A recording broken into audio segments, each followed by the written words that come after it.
TVU Noticias Tarde.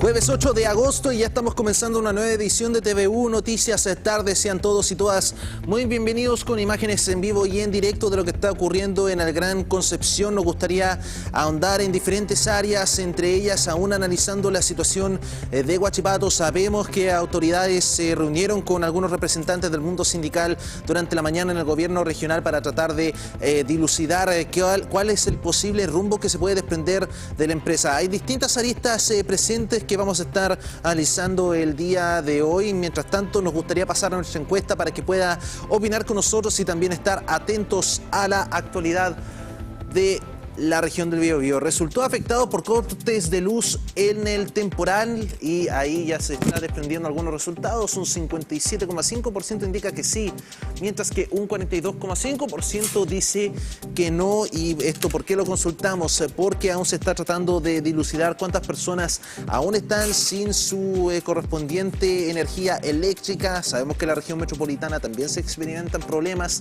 y que también en aquellos puntos específicamente a la provincia de Arauco se mantienen aún bastante afectados, algunos obviamente mayor prioridad la población electrodependiente. Bueno, a eso nos estamos sumando, ojalá que se logre recuperar rápidamente y no se olvide, actualización de noticias siempre en @TVU Noticias.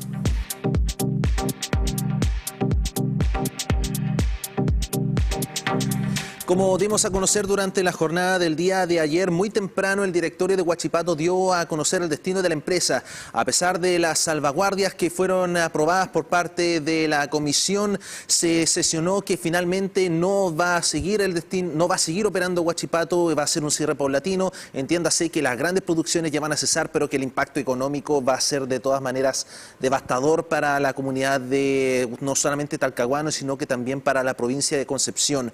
¿Cómo se dieron las cosas y cómo se llegó a este punto? Lo vemos inmediatamente.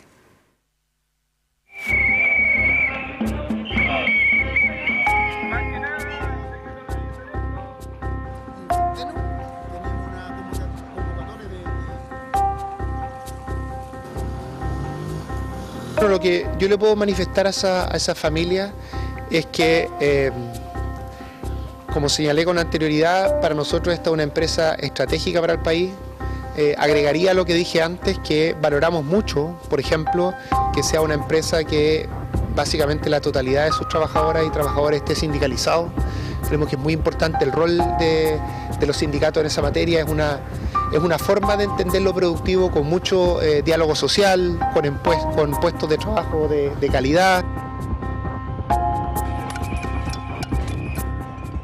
22 de septiembre del 2023 y la siderúrgica Huachipato recibe al ministro de Economía, Nicolás Grau, tras el anuncio de la gerencia de suspender las operaciones debido al dumping del acero chino.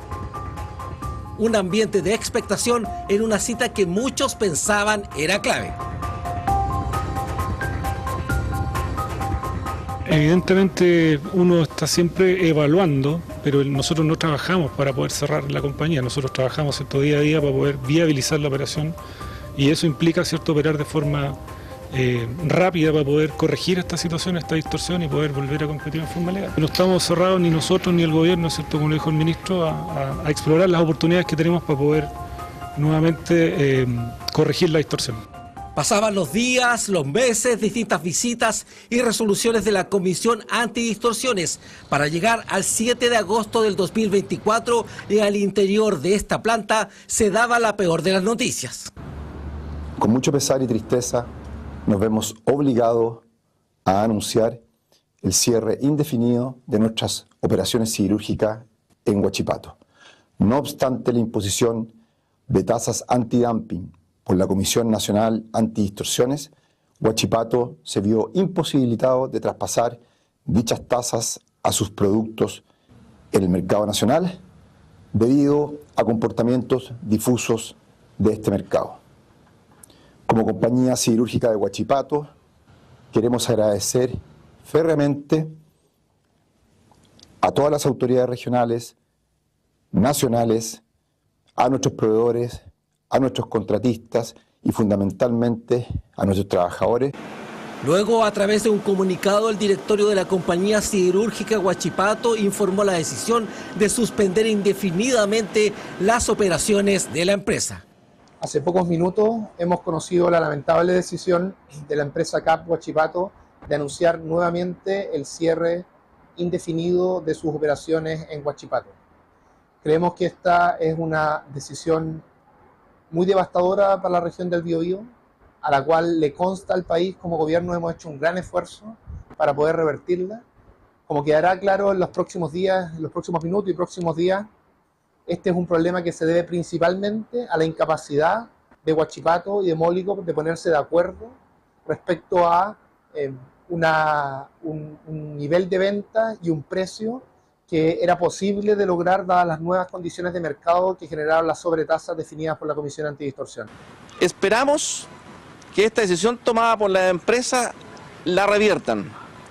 La responsabilidad solicitada en su momento al Estado a través del gobierno en función de generar una salvaguardia de mecanismo para que efectivamente la empresa pudiera continuar y pudiera generar competitividad, no lo lograron.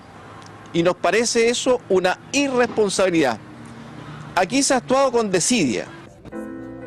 Duro golpe para los trabajadores de la compañía. La incertidumbre se instaló a las afueras de CAP cerca del mediodía. Nosotros nos sorprendió porque nosotros hasta ayer yo venía llegando de Santiago, ¿no es cierto?, en defensa del dumping y que el gobierno nos había apoyado en primera instancia y nos dio lo que estábamos pidiendo y ahora estábamos pidiendo que se ratificara por un año. Y hoy día nos pillamos de sorpresa que el directorio, ayer en reunión, los accionistas mayoritarios y los accionistas decidieron no colocar más plata para Huachipato porque ya estaban cansados, ¿no es cierto?, de las pérdidas que está teniendo Huachipato. El año pasado tuvimos 385 millones de dólares de pérdida y ahora íbamos ya a lo mejor para lo mismo, por lo tanto ellos dijeron ya no hay más plata para Huachipato. Hay un culpable de todo lo que nos está pasando a nosotros ahora, que es el gerente que vino a salvar Huachipato en su momento, que es el señor César Garrido, que el primero fue el que habló de que Huachipato se cerraba. Cuando uno le dice como gerente que se cierra Huachipato, ¿qué es lo que hacen los clientes? Se estoquean, y eso es lo que nos está pasando ahora. Aquí estamos teniendo un problema que las empresas que nos compraban están sobreestoqueados porque ellos, obvio, tienen que vender también. Entonces, ahí está el principal problema. Huachipato suspenderá sus operaciones siderúrgicas de forma paulatina, proceso que se estima culmine en septiembre. Un anuncio sorpresivo que afecta a uno de los motores económicos estratégicos de la región del Biobío. Bueno, situación que aún se está tratando de dilucidar. Si bien el mismo directorio había dado los motivos por los cuales se atribuye este cierre, se apuntaba a los salvaguardias de Huachipato como una posible solución y que más o menos que con eso se iba a poder operando como siempre se ha estado haciendo. Entonces llama la atención que después de este tiempo no se haya vislumbrado este escenario. El concreto es que hay más de 2.000 empleos se van a ver completamente afectados y además en qué queda la misma capacidad productiva y también industrial de la región del Biobío, el Gran Concepción. Apuntan principalmente, de acuerdo a las palabras del ministro Nicolás Grau, a una de las principales inversionistas que tiene en este caso la empresa siderúrgica. Estamos hablando de Molycorp, empresa estadounidense que también, si bien tiene 2 sedes acá en Chile, una de ellas está en Talcahuano, encargada de la misma producción de bolas para acero de molienda. Ahí de acuerdo a las mismas palabras, esto se tradujo a un problema en que no se logró llegar a acuerdos respecto a los contratos y también los precios de la distribución de este elemento para poder desarrollar estas bolas de acero. Por ende, simplemente no había acuerdo, no hay inversión. Entonces están esos dos escenarios, pero lo concreto es que debido a este cierre inminente, que va a ser paulatino, entiéndase, los grandes hornos van a dejar de operar, van a, en teoría, seguir produciendo materiales de otro tipo, pero esto sigue siendo un golpe directo y bastante brutal a lo que es la economía a nivel regional. Se están explorando distintos escenarios y las reacciones no han dejado de llegar. Entre ellos están las palabras de Julio Beltrán, presidente del directorio de la compañía siderúrgica Huachipato, y Jean-Paul Soré, gerente general, que estuvieron en un punto de prensa hoy en la mañana tratando de dar más detalles sobre los motivos detrás de este cierre. Pasemos a escuchar esas palabras. Las razones fundamentales son que posteriormente a esta imposición de esta tasa antidistorsiva del mercado del acero en Chile, para Huachipato fue imposible traspasar la totalidad de esa tasa. El mercado no se comportó de manera equilibrada. De hecho, había sobrestock de inventarios de aceros para la minería que ya habían sido importados a nuestro país con dumping, y estos determinaron un precio que obligaron a nuestros compradores a no comprarnos las cantidades que nosotros requeríamos de acero, ni tampoco permitirnos traspasar ese precio con dumping que habíamos presupuestado en un principio. Esta es una tragedia, es una decisión terrible, pero tal como explicaba el presidente del directorio, ya no podíamos más. Nuestra preocupación principal es con las personas. Nosotros tenemos planes de salida que estamos desarrollando. Yo quiero reforzar el punto de que nosotros hasta el día de ayer prácticamente estamos trabajando abocados en sacar adelante la empresa. O sea, nuestro plan no era cerrar, nuestro plan no era preocuparnos qué íbamos a hacer después de, nuestro plan era continuar trabajando para Chile, con Chile, y lamentablemente no se pudo más, y nosotros recién ahora estamos ya desarrollando con más detalle las preguntas que pueden tener sobre los planes de salida. Todo eso es noticia en desarrollo, así que no les puedo comentar más detalle al respecto porque estamos recién empezando a ver eso con más cuidado. Bueno, ahí están entonces las palabras de algunos de los integrantes del directorio de Huachipato, que tratando de obviamente explicar un poco más en concreto la misma situación. Ahora, si bien no se está, bueno, dentro de las palabras, rescatando lo que dijo el ministro Grau, no se molicó en este contexto, ya está completamente descartado. Se veía la posibilidad de tener al Estado de Chile como uno de los inversionistas, también como conversábamos con algunos representantes del mundo sindical, buscar la posibilidad de estatizar. Tampoco es algo que esté completamente descartado, considerando las características que tiene Huachipato al ser una empresa estratégica, porque parte de lo que se produce, del acero que se produce, está dirigido a posiblemente otra de nuestras potencias más grandes, que es el trabajo minero, el trabajo ahí en el norte. O sea, es necesario para poder extraer el material que se exporta a otros países, en este caso podría ser Estados Unidos, China, por mencionar algunos, pero también la situación del dumping se vuelve bastante evidente. Nos gustaría seguir ahondando en esta noticia sobre cómo se ha abordado en otros medios a nivel internacional y también otros con bajada local. El diario Concepción durante la mañana habló respecto a las declaraciones del ministro Nicolás Grau, como están viendo ahí en pantalla, bien digo, en una entrevista que tuvo con el medio de el diario de los medios SUDEC, Diario Concepción. Las razones del cese de operaciones de Huachipato, según el ministro Nicolás Grau, y si bajamos un poco, porque habían preguntas bastante importantes que se le realizaron al ministro, bueno, nuevamente se reafirmó el cuestionamiento a Molikov, y acá la primera pregunta: ¿han tenido mayores detalles de cómo el gobierno, como gobierno, de la decisión que tomó el directorio de las compañías siderúrgicas? Es una muy mala noticia, estoy citando, para la región. Se generaron condiciones muy favorables para que la producción de acero nacional pudiera vender buenos, pero en ese acuerdo no ha ocurrido, y entiéndase con el acuerdo de los contratos y también la venta de acero, y de esta falta de diálogo, de esta incapacidad para generar confianza entre estas dos empresas, que son empresas muy relevantes para el Biobío. Y bueno, la verdad podríamos estar desmenuzando pregunta a pregunta lo que se le consultó al ministro Nicolás Grau, pero los invitamos a que revisen el diario Concepción para que puedan tener un poco más el detalle. Y tampoco esto se quedó en la región del Biobío o a nivel internacional. Esta noticia también se ha replicado en otros medios, en este caso El País. La siderúrgica Huachipato vuelve a suspender operaciones y deja en vilo a la industria del acero chileno. La empresa asegura que, a pesar de la aplicación el pasado abril de las sobretasas al producto chino, la operación de su planta en el puerto de Talcahuano es inviable, y eso también es importante. ¿Qué va a ocurrir con aquellas pymes, aquellas empresas que dependen de manera directa de Huachipato? Asmar, por ejemplo, que hace un tiempo también fue lanzado el mismo barco rompehielos, que fue elaborado con gran parte de acero prohibido por parte de la usina.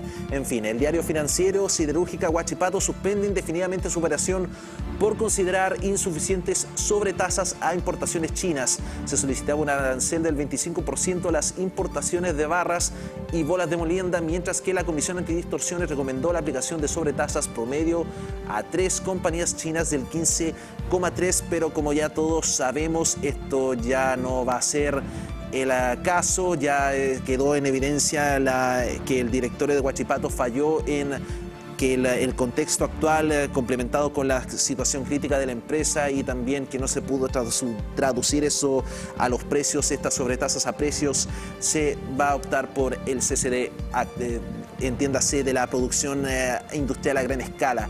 Huachipato desiste de continuar con solicitud de derechos antidumping. Esto se realizó mediante un documento enviado a la Comisión Antidistorsiones en el marco de la indagatoria sobre los productos chinos. Y esto es algo relativamente nuevo. Ya esto es como un mensaje también diciendo de que el camino ya de poder seguir estando en una vía sustentable o generar una empresa sustentable se vuelve en esencia algo inviable debido a todos estos motivos que ya habíamos comenzado a desmenuzar anteriormente. Ahora también las reacciones políticas han sido bastante críticas. El mismo alcalde de Talcahuano manifestó su preocupación, pero a la vez una crítica respecto a cómo se ha gestionado el tema de Huachipato desde el mismo gobierno, no olvidando lo que ha ocurrido a nivel, lo que puede ocurrir también a nivel comunitario. O sea, más de 2.000 empleos se van a perder, siendo reiterativo en ese dato, pero también el mundo político, entiéndase Cámara Alta, Cámara Baja, también han manifestado su preocupación. En particular, escuchemos las palabras del diputado del Partido Socialista, del Partido Social Cristiano, bien digo, Roberto Arroyo, y el senador del Partido Socialista, Gastón Saavedra. Aquí hacemos un llamado a poder salvar esa relación que se da entre ambas empresas de un holding. Y, por cierto, también el gobierno, a través de la Corfo, evaluar distintas medidas. No podemos ser impávidos a los desempleos que pueden quedar en la región del Biobío. Así que aquí hay muchas personas que están preocupadas, ocupadas, algunas personas que incluso van a llevar a la movilización esto, trabajadores y trabajadoras. Así que esto se veía venir. La extensión que hizo el Comité Antidistorsión, en donde los entes técnicos dijeron que no era necesario hacer la salvaguarda y los entes políticos dijeron que sí, hacen ver que esta extensión solamente correspondía a un fin político electoral. Yo le quiero decir al gobierno que deje de jugar con las personas. Creo que no hubo capacidad de lograr un acuerdo comercial entre las empresas CAP y Mólico. En desmedro, evidentemente, del descalabro socioeconómico que iba a vivir la región. En el momento de la cesantía, la pérdida de empleo, seguramente el cierre de locales comerciales, va a haber un declive, una caída brusca en todo lo que es el crecimiento de la región del Biobío. Entonces las declaraciones del senador Gastón Saavedra, el diputado Roberto Arroyo y también estaba la diputada Joana Pérez al principio hablando de la misma situación de Huachipato. Hay que ver qué rumbo se logra dilucidar, porque por lo menos el holding que es CAP, que es dueño de 13 empresas, entre ellas está la misma siderúrgica Huachipato, por lo menos también lo que se manifestaba por parte de algunos trabajadores es que la gestión o la garantía de poder seguir en ese sentido con las mismas operaciones de la usina es en su esencia algo insostenible. Por lo mismo se está, de nuevo, no queremos decir que hay una solución concreta para poder solucionar los problemas de los trabajadores de Huachipato, simplemente son distintos escenarios que se están analizando, que se están tratando de dilucidar para poder evitar el despido nuevamente de más de 2.000 trabajadores que han dado prácticamente su vida. Todos los trabajadores de Huachipato tienen una historia, algunas que son superiores a los 50 años de servicio en esta empresa. De nuevo, información que se va desarrollando poco a poco. Teníamos programado una entrevista con algunas autoridades sindicales, pero por temas de que las reuniones se han extendido y es más que entendible, se va a tener que postergar. Vamos a seguir desmenuzando esta información con ayuda de algunos economistas de nuestro noticiero para poder ver cuáles son los escenarios que van a seguir abordándose. Nosotros continuamos un poco con la situación a nivel regional. Tenemos las cámaras operativas de control de tránsito, a ver qué podemos repasar para ver qué está ocurriendo en el Gran Concepción o en algunos puntos del Gran Concepción. Perfecto. Vamos a la pausa entonces de manera inmediata. No se despegue de la sintonía de TV1 Noticias Tarde.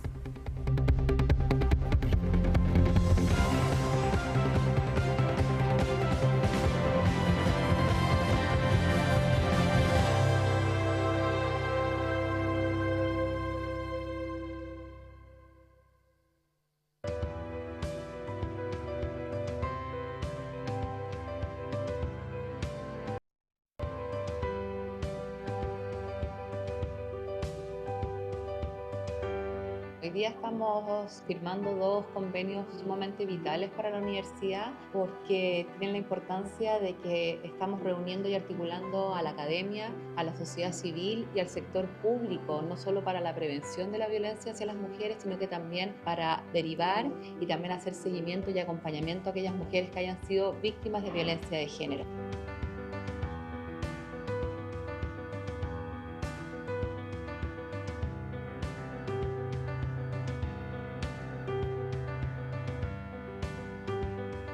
Una vinculación importante, ¿no es cierto?, de apoyo mutuo entre las instituciones y también, por supuesto, todo el trabajo de derivación que va a poder realizar la UDEC a nuestra institución, principalmente para poder apoyar psicosocial y jurídicamente a víctimas de distintas manifestaciones de violencia. Nosotros somos una organización relativamente nueva, tenemos más de 7 años. El apoyo de la academia es súper importante para nosotros, poder ampliar la atención para todos los estudiantes de la Universidad de Concepción, poder trabajar en conjunto. Es muy virtuoso para nosotros cada vez que como universidad suscribimos un convenio, en este caso con una entidad de la sociedad civil y con una entidad del sector político público, porque nos permite contar con esa herramienta para formalizar acciones que puedan potenciar esa contribución que hacemos, específicamente ahora en un área que está definida como parte de aquellas en que la universidad quiere contribuir al medio externo, como es la inclusión, la igualdad de género, el respeto a las disidencias sexogenéricas.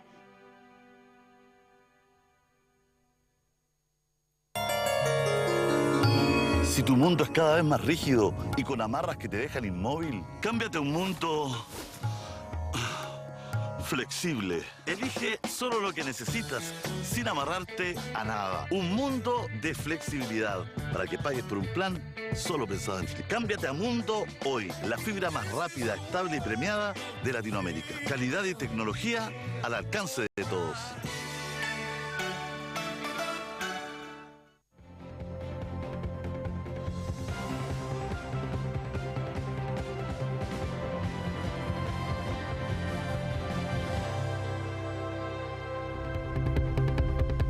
Volvemos de la pausa y nos gustaría darle una pausa, valga la redundancia, al tema de Huachipato para hablar de una instancia importante porque nos acompaña en estos momentos Cristian Castillo Echeverría, Premio Nacional de Arquitectura del año 2024, como ya están viendo en la toma general. ¿Cómo está, profesor? Muchas gracias por estar con nosotros en TVU Noticias Tarde. Gracias por recibirme, gracias a la Universidad de Concepción por la recepción y el cariño con que he estado estos días acá en el marco de una investigación sobre suelo industrial que está quedando abandonado en nuestro territorio y que en Concepción constituye una realidad tan importante.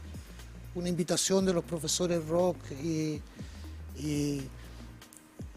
Andrés que me han cobijado en mi estadía en Concepción, tratando de hablar un poco de vivienda y de ciudad y de suelos. Comencemos un poco a nivel personal antes de ir a lo que significa la investigación para usted en concreto. ¿Cómo recibió la noticia? ¿Lo que significa para usted? Partamos por ahí a nivel personal, antes de andar en el... Bueno, con mucha responsabilidad. Creo que es un premio de arquitectura que más que parte de una trayectoria como arquitecto, de una obra específica, es un premio que este año se otorgó por una mirada sobre cómo ver la arquitectura y cómo ver el trabajo de los arquitectos en relación al mundo en que estamos viviendo hoy día en nuestro país. Y en ese sentido creo que es un premio que necesariamente tiene que ser compartido con todos esos pobladores y pobladoras con los cuales he desarrollado mi trabajo como arquitecto el último tiempo. Es un trabajo directamente relacionado con la vivienda social y con la recuperación de la ciudad de una manera más armónica y más democrática. Entiendo. Profesor, partamos, dio una par de frases bastante importantes, pero es como el cómo se construyen las ciudades, también considerando que, bueno, utilizando el caso particular de Concepción, somos un país, somos una ciudad, una capital regional que tiene esta particularidad que cuaja mucho lo que es el ambiente natural y también el mundo urbano. Se ha tratado, y posiblemente es el cuestionamiento que se hacen todos, cómo se edifica alrededor a sabiendas de que tenemos tanta infraestructura verde, como es el término que se utiliza hoy en día. ¿Cuál piensa usted que está el principal desafío en ese sentido para poder la edificación moderna o postmoderna, digámosle? Yo creo que lo más importante de todo es que no sigamos levantando ciudades segregadas, donde los beneficios de las ciudades pertenecen a algunos pocos y la gran mayoría no goza de los beneficios que una ciudad nos puede dar. Y en ese sentido, en la geografía en la cual está situado, por ejemplo, Gran Concepción o Concepción mismo o Lota, que la preservación de esos recursos naturales que son tan importantes puedan ser un beneficio del conjunto de los habitantes de la ciudad.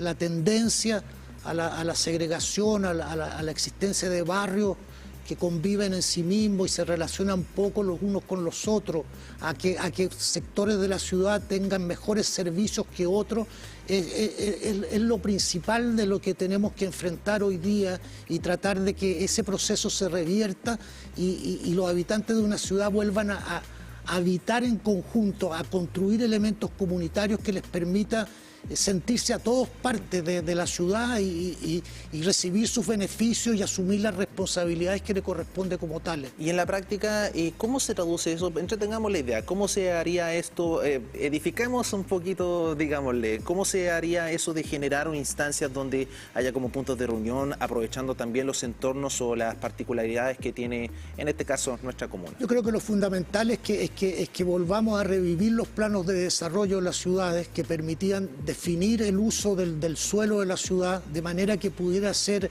usado con una función social, pero también compartido entre los distintos sectores de la sociedad. El problema es cuando entra la especulación urbana y entonces el crecimiento de la ciudad esté dado por un problema de rentabilidad y no de función social, que es lo que tiene que cumplir. Y ahí es la invitación, digamos, a quienes son propietarios del suelo de que compartamos el uso de esos espacios con una función social más reconocida y que permita entonces que los sectores más pobres y más ricos de la ciudad, que pueden habitar casas más grandes o edificios de mayor altura, convivan con los otros con los mismos derechos.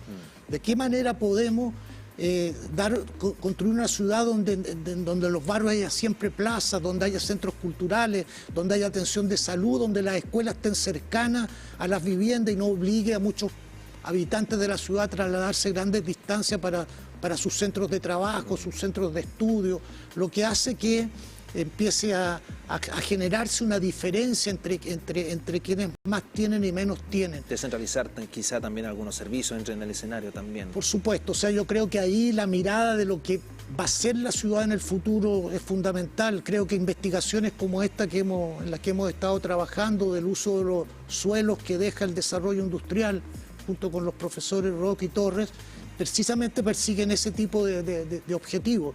Cómo ese suelo que está siendo abandonado por el desarrollo de la ciudad, porque la industria, bueno, ustedes han estado hablando de Huachipato durante el día de hoy, me imagino que con mucha insistencia, suelos que van a quedar, ojalá no suceda, pero que probablemente queden abandonados y que haya que buscarle otro uso, puedan ser usados en beneficio de la ciudad en su totalidad y reconvertidos en beneficios sociales que son importantes para que convivamos en paz.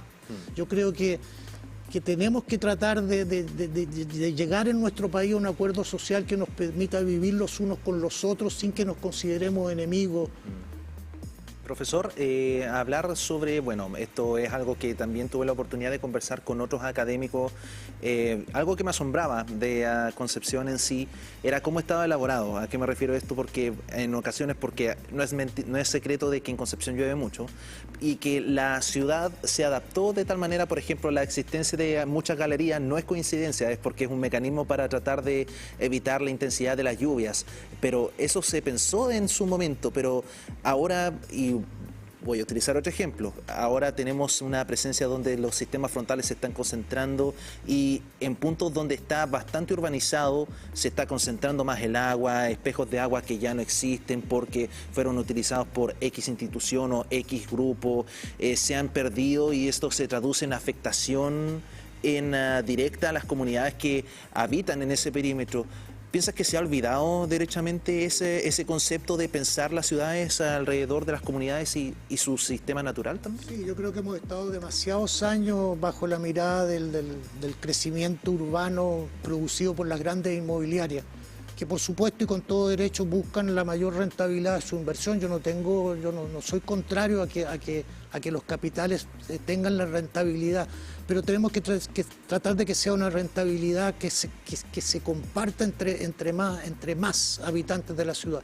Y en ese sentido, ese carácter tan especial de Concepción, que no ha tenido hasta ahora problemas de lluvia, que ha podido desaguar las aguas lluvias de una manera bastante buena. En Santiago tenemos hoy día enormes problemas con las aguas lluvias. Es un buen ejemplo de que no se estructuró. Esas galerías que arquitectónicamente tienen un valor tan grande, las estuve recorriendo, que le dan un carácter a la ciudad y que de repente uno se topa con un edificio que rompe esa armonía en el centro de la ciudad y que se transforma en una masa de 20 pisos de altura, sin compartir los derechos de ese suelo con los otros habitantes de la ciudad. Y a simple vista no es armonioso tampoco.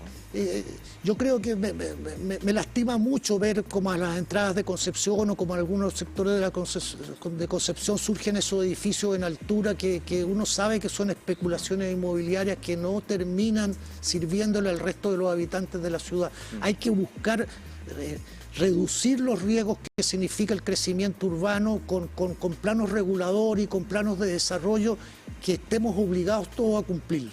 Por último, profesor, para ir cerrando la entrevista, nuevamente extender las felicitaciones y al mismo tiempo planes, proyectos próximos, ¿dónde podemos saber más de ello, por favor? Bueno, he tenido el placer, he tenido el orgullo de estar en contacto con organizaciones de pobladores acá tanto de Tomé como de Concepción, con los cuales hemos entrado en contacto. Espero poder aportarle al trabajo, a la lucha que ellos están llevando adelante por sus proyectos habitacionales. Yo creo que todavía hay suelo para pensar que en Concepción pudiéramos resolver el problema del déficit habitacional, de los campamentos, del hacinamiento en el cual muchas familias viven, si buscamos una solución en la cual el Estado, los empresarios privados y los pobladores y los profesionales y las universidades como la Universidad de Concepción sean parte del desarrollo de esas soluciones. Profesor Cristian Castillo, muchas gracias por estar con nosotros, sin duda una charla bastante enriquecedora, que nuevamente felicitaciones y sabemos que tiene una agenda un poco apretada, entonces por eso mismo no le quitamos más tiempo. Gracias a Concepción, gracias a los habitantes de Concepción, gracias a los pobladores de Concepción, a los estudiantes, a los profesores, al rector, que me ha recibido con tanto cariño, con los cuales he estado participando estos días. Gracias a los profesores Roque y Torres que me invitaron a vivir esta experiencia con ustedes. Me he sentido muy cobijado, con mucho cariño y con muchas ganas de ser parte de los procesos de solución de los problemas de los habitantes de Concepción. Muchas gracias a usted, profesor. Gracias a usted. Sin duda la perspectiva académica es importante. Hablábamos un poco de las viviendas sociales y también cómo se edifican las comunidades. Respecto a esto, hay un proyecto bastante interesante de viviendas sociales sustentables que estuvo presente en el Campus Concepción. Lo vemos junto a Matías Schneider. En Chile, más de 550.000 viviendas se necesitan para disminuir el déficit habitacional del país. Parte de la búsqueda de cumplir con el desarrollo sustentable de la nación se alinea con este objetivo, y aquí una alternativa pensada desde la región del Biobío para la gente que habita en su territorio. Se trata de una casa que, escuche bien, estará ubicada en pleno Campus Concepción de la Universidad de Concepción. Hola, mi nombre es Valentina Torres, soy académica de la Facultad de Arquitectura, Urbanismo y Geografía de la Universidad de Concepción y hoy día les voy a presentar la vivienda prototipo para la carbono neutralidad, que está hecha en madera y es una vivienda social pensada para la comuna de Santa Juana. El proyecto es parte de una iniciativa de bienes públicos cofinanciada por Corfo en el marco del Programa Estratégico Regional de Métodos Modernos de Construcción Sostenible en Madera y se espera que tenga un desempeño energético superior gracias a su aislación. Pero ¿cómo surge la idea de instalar una vivienda en el campus? La idea surge por un trabajo colaborativo con el Ministerio de Vivienda y Urbanismo, la Seremi regional, para generar el diseño de viviendas sociales panelizadas de entramado liviano en madera que buscan la calidad y durabilidad de la construcción. Pilotes especiales que toman en consideración la característica del terreno, aislación térmica, reutilización de productos, una creación montable y desmontable. Y aquí, como pueden ver, están trabajando nuestro equipo de arquitectas y practicantes y también los maestros, quienes están en estos momentos terminando de sellar la membrana exterior y también colocando las uniones reversibles de la vivienda, porque esta vivienda tiene la capacidad de ser desmontada y después instalada nuevamente en otra localidad, y en este caso en 2 años más se va a ir para Santa Juana. Una de las metas que persigue este proyecto es mejorar la calidad de vida de las personas que habitan en los espacios rurales de nuestro país, tomando en consideración algunas características claves como estas.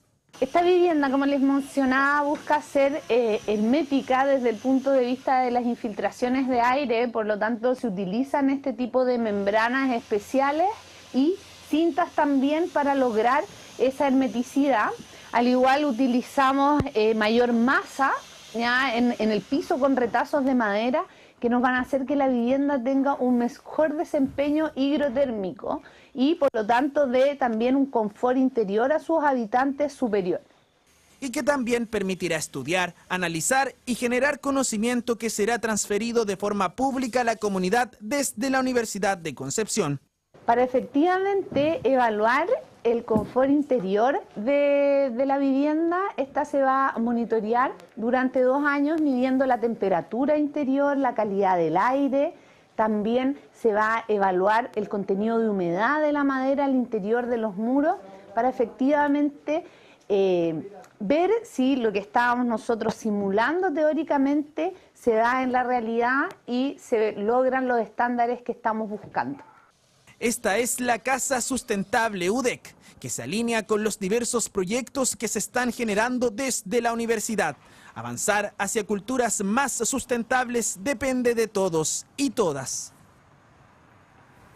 Nos gustaría volver a Huachipato porque Miguel Molina estuvo presente para poder registrar la situación de la usina. Pasamos a tomar contacto con él de manera inmediata. ¿Cómo estás, Miguel? Muy buenas tardes.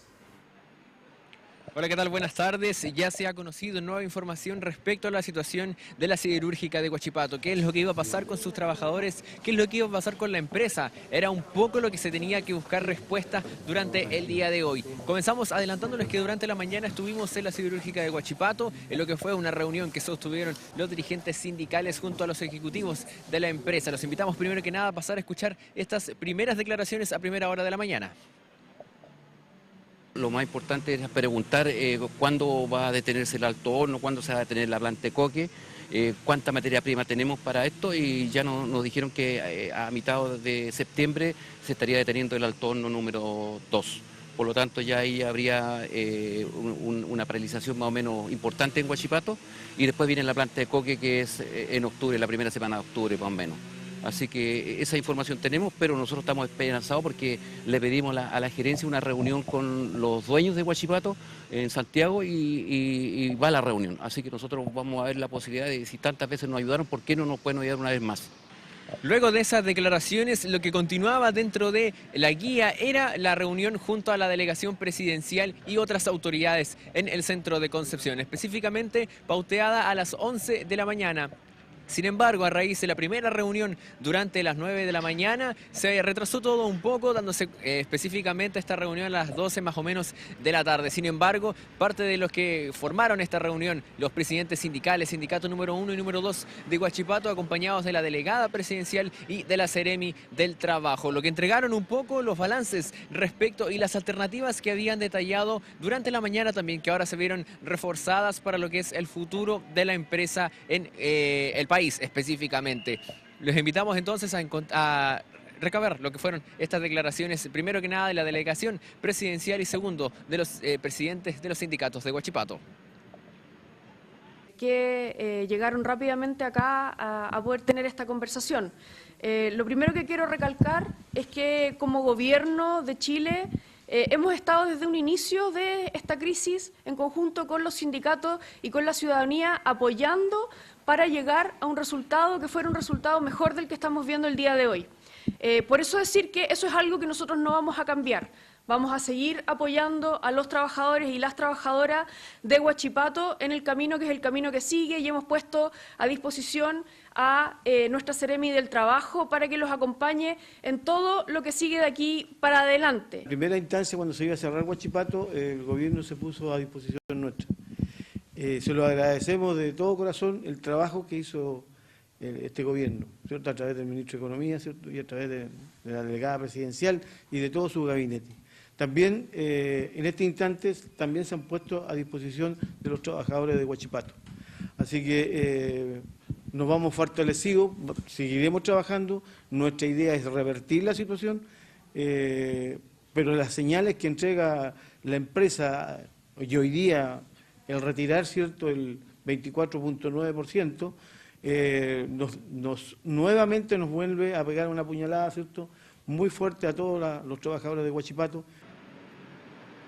Ahí estaban las declaraciones entonces. Quien también formó parte de esta reunión fue la Seremi del Trabajo, quien dató que su principal función desde la Seremía es apoyar a los trabajadores, los más de 20.000 trabajadores que quedarían sin empleo producto del cierre de la siderúrgica. Cierre que se estima se dé al 100% en el mes de septiembre, cuando ya, según nos comentaban los presidentes sindicales, se daría que se apagara la última llama de la siderúrgica de Huachipato. Lo que queda ahora es ver cuál será el comité que se va a formar, quienes irán efectivamente a Santiago a entablar esta reunión con los ejecutivos de la empresa principales y también reunirse en el camino con el Ministerio de Trabajo y el Ministerio de Economía, quienes han sido los principales también que han estado enfocados en este sentido y han datado a la siderúrgica de Huachipato como un punto estratégico fundamental para el tema de la economía y también del trabajo en la región del Biobío. Un panorama que se va a ir desarrollando, en el cual esperemos podamos tener más declaraciones de los presidentes y también de distintas autoridades refiriéndose a un tema que en este momento es uno de los temas más importantes a nivel nacional.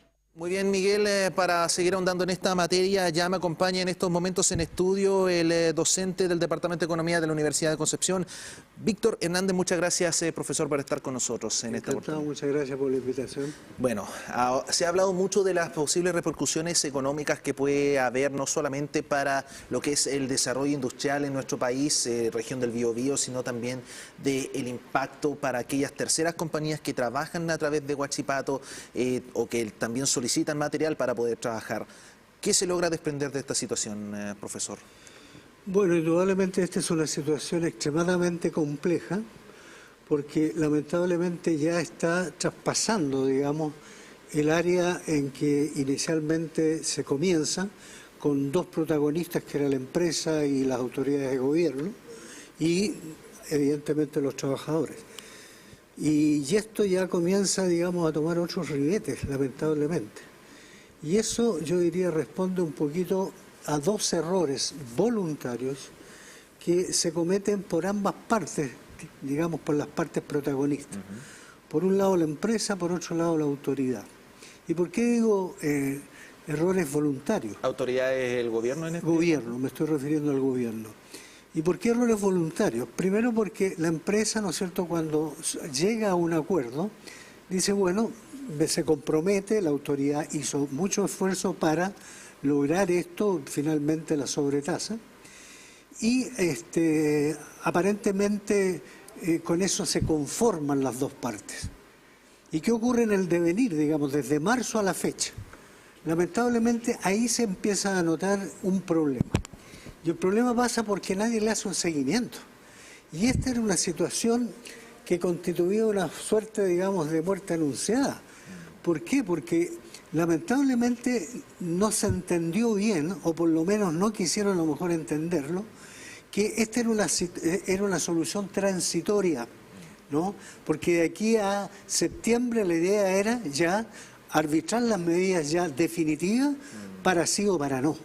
¿no? ¿Y qué ocurrió? Las dos partes, ¿no es cierto?, en ese lapso, desde marzo a la fecha, no se reúnen, o sea, no hay una mesa de trabajo. Primer error. ¿Por qué? Porque cuando uno toma en cualquier organismo u organización decisiones que están involucrando, ¿no es cierto?, una serie de efectos, hay que estarles monitoreando esto. Se confiaron las dos partes. Primero porque la empresa dijo, bueno, esto podría eventualmente revertirme toda la situación financiera que a mí como empresa me afecta. El gobierno asumo que convino a sí mismo que esto ya estaba cumplido porque se logró el alza en los aranceles. Entonces no es un tema de que las sobretasas no habrían sido efectivas, sino que no se le hizo el seguimiento correspondiente para poder aplicarlo de la forma exactamente. Pero ese fue el error. ¿Por qué? Porque obviamente esto llevó a que lamentablemente, como nadie se mueve por esto, ¿no?, llega un momento en que Huachipato se da cuenta que todo el problema del dumping generado por parte de China continuaba y se acrecienta, ¿no es cierto?, no solamente aquí, sino que en otros países también. Entonces, ese acrecentamiento del dumping, o sea, la venta que está haciendo de acero por parte de China, no le permitió a la empresa revertir la situación económica que esperaba. Entonces, ¿qué es lo que hace entonces? Aquí viene la primera reacción de parte de uno de los protagonistas. Dice, bueno, nosotros cumplimos, pero lamentablemente la estructura, digamos, de mercado no me ha permitido revertir la inviabilidad económica que tiene la empresa. Entonces, dado estos números y avalado con antecedentes, o sea, les muestra, señores, hemos perdido desde el 2019 al 24, 700 millones de dólares. El año pasado 385. Primer semestre 41 millones de dólares. Entonces, ahí están los números. Yo no estoy mintiendo. Pero por otro lado, la autoridad de gobierno dice, bueno, nosotros cumplimos. Cumplimos también porque apoyamos a los trabajadores, se obtuvo la salvaguardia, pero lamentablemente la empresa no cumple. Entonces habría que otorgarle un colchón más estable a la empresa para que estuviesen números más azules, por lo que puedo interpretar. Más que eso. El primer error que se comete fue haber acordado que esto se iba por lo menos a solucionar en 6 meses. No supimos, digamos, no supieron los quienes estaban participando de esto, ir más allá, o sea, utilizar ciertos mecanismos que la propia Organización Mundial del Comercio permite. ¿Por qué 6 meses? Cuando perfectamente se pudo haber solicitado a la Organización Mundial del Comercio 1 año. Porque no es fácil solucionar un problema tan complejo que involucra a toda una región y probablemente los coletazos que traiga también al resto del país. Entonces, eso era insuficiente. Primer error. Segundo error, no se elaboró ningún plan B. Se asumió que esto iba a funcionar a la perfección, con todos los problemas de inestabilidad, ¿no? Y lo otro que es importante tener en cuenta, hoy en día las cosas son muy impredecibles en todos los planos. En lo político, en lo económico, el mundo está evolucionando de una manera muy rápida. La tecnología, etcétera. Y todas las cosas hoy en día se tienden a ser, digamos, muy heterogéneas en su comportamiento muchas veces. Entonces, ¿qué es lo que ocurre? Sigue el problema en este momento porque China, por otro lado, tampoco ha reaccionado, pero ahora sí ha comenzado a reaccionar. Y esto, digamos, es lo que a mí en lo personal me preocupa. Me preocupa porque ya el agregado comercial que está en este momento en Chile hizo una declaración en el día de ayer donde destacó 2 temas relevantes. Uno, dijo, señores, creo que es el momento de hacer una actualización y modernización del Tratado de Libre Comercio con Chile. 2, nos llama profundamente la atención, manifestó, que cuando, o sea, el tratado permite, ¿no es cierto?, este intercambio, y nosotros no hemos tenido ni hemos colocado ningún tipo de barreras, ¿no?, a los productos que Chile está exportando, fruta, minerales, cobre, etcétera. Sin embargo, nuestras exportaciones que van a Chile están con problemas. Y no por nosotros, sino que hay un problema entonces que está quedando claramente en evidencia, que Chile está está incurriendo en una situación de falta de competitividad, pero es un problema que escapa a nosotros. Y mientras se sigue discutiendo, el mercado chino sigue llegando a nuestras costas y cero defensa de lo que es la industria nacional en ese contexto. Mira, y esto deriva en lo siguiente, para que más o menos la gente, los televidentes, logren dimensionar. China es el productor que más genera acero en el mundo. 54-55% de la producción a nivel mundial es generada por China. ¿Y qué es lo que ocurre? Satisfacen, ¿no es cierto?, a plenitud el mercado interno. ¿Y qué tienen que hacer? ¿Qué es lo que han hecho? Vender afuera, ¿no? El año pasado, 11 millones de toneladas anuales está exportando a los países latinoamericanos. Por eso que tiene asfixiado a productores importantes de acero. El caso de Brasil con Usiminas, ¿no? En México. Además, el propio Estados Unidos. Entonces, ¿qué es lo que ocurre? No tomamos las providencias del caso, por eso que insistía en la necesidad de estas conversaciones. Y segundo, no se elaboró un plan B. Profesor, me gustaría que estuviésemos analizando un poco ahora las palabras del ministro de Economía, Nicolás Grau, que se refirió también a los problemas de Huachipato y atribuye a esta falta de diálogo, que no se logró encontrar un consenso entre Molycorp, que es en este caso el inversionista más grande que tiene Huachipato, 70%, entiéndase, si entramos a cifras más duras, de que no se logró tener un acuerdo respecto a la venta y el uso de los contratos, pero también logro interpretar por sus palabras que se habla mucho de la crisis que venía de antes de Huachipato, desde el año 2019. Acá yo no sé si se podría buscar como a un principal culpable, pero también uno tiene que ponerse en la posición de un inversionista de que obviamente yo voy a inclinarme por la opción más barata y que me salga más eficiente en contraste a lo que me está ofreciendo de que es un poco más caro, y estas son un poco las palabras de Molycorp en ese sentido, parafraseando, en vez de comprar más caro y obviamente algo que me saque más rédito económico a mí. Yo no sé si usted ha visto ese escenario, puede discernir como quién tiene más responsabilidad en este contexto también. A ver, normalmente cuando se producen situaciones de esta naturaleza que desembocan finalmente en una crisis que trae aparejado muchos efectos, se entra en la etapa, ¿no es cierto?, de las pasadas de cuenta, de el estar imputando responsabilidades, etcétera. Lo peor que puede ocurrir es eso. Y hoy en día, lamentablemente, cada uno está tratando de salvar, ¿no es cierto?, su propio pellejo, por así decirlo. ¿No? La empresa dice, yo lamentablemente no puedo seguir, aquí están los números. El gobierno dice, yo también hice lo mío, ¿no? Pero el problema es que finalmente están los trabajadores, ¿no? Entonces, ¿qué es lo que ha ocurrido? Han aparecido, por ejemplo, ahora, ¿no?, y no antes, porque yo les pregunto en este momento, entre marzo y ahora, agosto, que llevamos 4 meses, digamos, de funcionamiento, ¿se hizo alguna mesa de negociación? ¿Se tuvieron conversaciones entre la autoridad, la empresa y los trabajadores? No. ¿Se veían parlamentarios?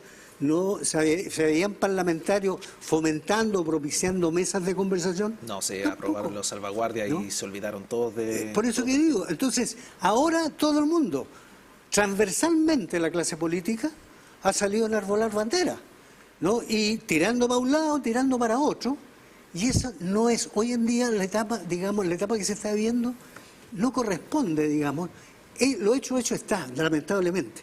Ahora hay que pensar en buscar soluciones, ¿no? Porque lamentablemente a mí lo que más me preocupa es que lo que te decía anteriormente, China está sacando el aula. ¿Y qué significa que esté sacando del aula? No haber aprovechado la instancia de que China, como gran potencia a nivel mundial, la segunda y probablemente va a ser la primera, no se haya aprovechado esa instancia a través de, qué sé yo, la incorporación de la parte diplomática para pedir reuniones, haber llegado a lo mejor a acuerdos directamente con China, y no se hizo. Y Chile estaba interesado en el litio, en la parte de carreteras y en una serie de otras actividades. Y dentro de las soluciones, esto también lo consultábamos ayer a los representantes sindicales. Dentro de esas soluciones, estatizar no es tan descabellado dentro de este panorama, considerando que también es una empresa estratégica Huachipato, tiene influencia en la minería sin duda también. Claro, pero una cosa es la influencia y otra cosa es, uno, ¿quién va a financiar eso? Dos, ¿quién va a comprar una empresa que hoy en día está con problemas de mercado, está con problemas algunos operativos que de alguna forma requiere la modernización de esto? ¿Quién va a estar dispuesto a asumir la compra de eso? ¿Sector privado? No lo sé. Difícil. ¿Sector estatal? ¿Estará dispuesto el gobierno a estar comprando una empresa que está mostrando las pérdidas que son irrefutables? ¿Va a estar dispuesto a eso? Cuando ya tenemos problemas, digamos, con déficit de algunas empresas importantes, ¿no? Muy importantes en nuestra economía, y hacernos de un problema de esta naturaleza, acuérdense lo que pasó también con la carbonífera acá, sí, que todo el mundo decía, pero ¿cómo? Era inviable económicamente seguir con las carboníferas y nadie estaba dispuesto a asumir el costo, y no solo acá el costo financiero, sino que el costo político. Claro. Porque hoy en día estamos en un callejón sin salida. Estamos en un callejón sin salida. Y yo digo, y yo vuelvo a plantear, yo creo que la única alternativa sería propiciar, digamos, una mesa de trabajo, incorporando, uno, a la parte empresarial, a la parte de gobierno, ¿no?, a la parte, digamos, diplomática, solicitarle, ¿no es cierto?, al ministro de Relaciones Exteriores que de alguna manera participe de esto. Porque cuando se firman los tratados de libre comercio, no hay que olvidar que toda la política comercial y la política exterior depende obviamente del presidente y también del ministro de Relaciones Exteriores. Y eso podría ser un buen elemento que podría propiciar acercamientos con China, de modo tal a lo mejor de encontrar una solución directamente con China, ¿no? Y eso a lo mejor debería ser simultáneamente. Habría que, de alguna manera, buscar fórmulas que nos permitan llegar a la Organización Mundial del Comercio para solicitar una prórroga. Tener un espacio, ¿no?, en el mercado. Al final. Indudable. Pero el problema es que si sigue estos revanchismos y estas peleas, ¿qué es lo que va a ocurrir? Que van a surgir ahora aquellos importadores de bolas de acero que hoy en día están callados, pero ya sacaron el aula también, que están diciendo, bueno, yo no tengo problema, a mí me conviene que el precio del acero siga tal cual está. ¿Por qué? Porque significa prácticamente estar comprando mucho más barato, un 40%, claro, más barato que el precio al cual se está vendiendo internamente. Y esa gente también va a poder salir digamos, al escenario y decir, no estoy de acuerdo con esto. Situaciones, ¿no?, vulnerables que se desprenden de, bueno, la situación crítica de Huachipato. Estamos en la hora, profesor. Hay un tema, ¿sí?, digamos, que es importante, y con eso termino, el tema del desempleo. Claro. Y ojo con esto es sumamente importante. ¿Y por qué es importante? Hoy en día tenemos una tasa de desempleo en la región del 8,8%. No, pues, y quizá aumente 2 puntos más, claro. Y no 2 puntos. ¿Qué es lo que ocurre? Hoy en día, en Chile, hay un plan de emergencia del empleo. Y ese plan de emergencia corresponde a 17.000 posiciones de trabajo que el Estado está financiando. Y ocurre que de esos 17.000, 70% de esos cupos están puestos aquí en la región. Desde aquella fecha en que se empezó a hablar de la reconversión y que fueron financiados finalmente a través de toda esta gente que quedó sin ocupación, fue financiado por el Estado hasta el día de hoy. ¿Y cuánto le representa en este momento al Estado? 117 millones de dólares mensuales. Y esto naturalmente es delicado, porque si ahora agregamos 20.000 personas o 22.000 que pueden quedar desempleadas, que no pueden quedar a la deriva esos trabajadores. ¿Quién se va a hacer cargo de eso? No, absolutamente. Y eso a lo mejor va a significar un segundo programa de empleo de emergencia. ¿Y qué va a pasar con el gasto? ¿Quién va a financiar ese gasto? lo va a financiar obviamente el Estado. El Estado, que son las ¿no? personas. Indudablemente, con todas las derivaciones también de otros problemas que puede generar. Aumenta el gasto y esto puede generar presiones inflacionarias, Claro. entre otras cosas. Muchas gracias, profesor, nuevamente. Escenarios que se desprenden de la situación de Huachipato. Nosotros nos estamos despidiendo. Que tenga una muy buena tarde. No se olvide a las 5 Multiversos y a las 20 horas TV1 Noticias Central. Muchas gracias.